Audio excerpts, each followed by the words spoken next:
Ohio! Welcome! It is another terrific day in Tokyo, Japan.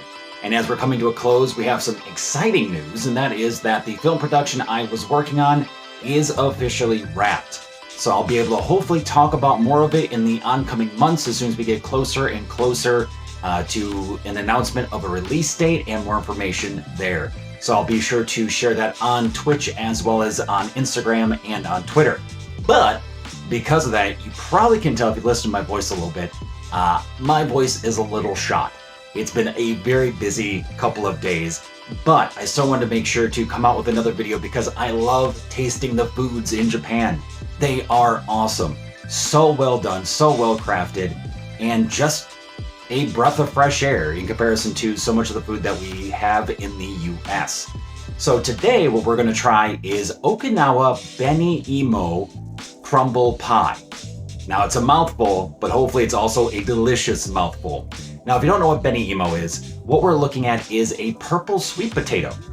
So things like purple sweet potatoes as well as red beans are used quite often in such desserts or in drinks or in many other kinds of baked goods. So for instance, like breads and so forth. And so you could have it in a smoothie, you could have it in a mochi, you could have it in a lot of different forms. But in this case, we're having it in a crumble pie, which was done by a local place in Tokyo. So let's dive in and see what this is all about. And again, this is Okinawa Beni Imo Crumble pie. Now, the outside already looks delicious. You've got it nice and brown, it looks crispy, crunchy. You've got, again, this extra layer here on top, which is the crumble, a little bit of glaze as well. And this is basically a pastry dough, almost like a phyllo dough. And so it's going to be very light, probably a bit buttery. So let's dive in.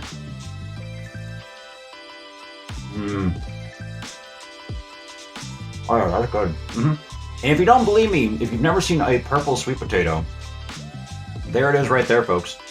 A purple sweet potato. And you get a nice sweetness. Again, I'm a big fan, I've mentioned this in other videos. I'm a big fan of subtle sweetness. And this definitely has it. It's sweet, but it's not over the top. It's very down to earth, if you will. A very down to earth type of pastry. And it's very light. This is something that you could eat very quickly and go on with the rest of your day.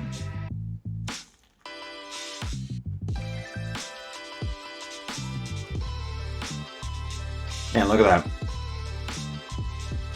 All that crispiness just flakes right off. It melts in your mouth. And gets all over your floor. Like that. So I'll be cleaning that up after this. But yeah, this isn't over the top. It's simple and delicious. And that's what a lot of foods in Japan feel like.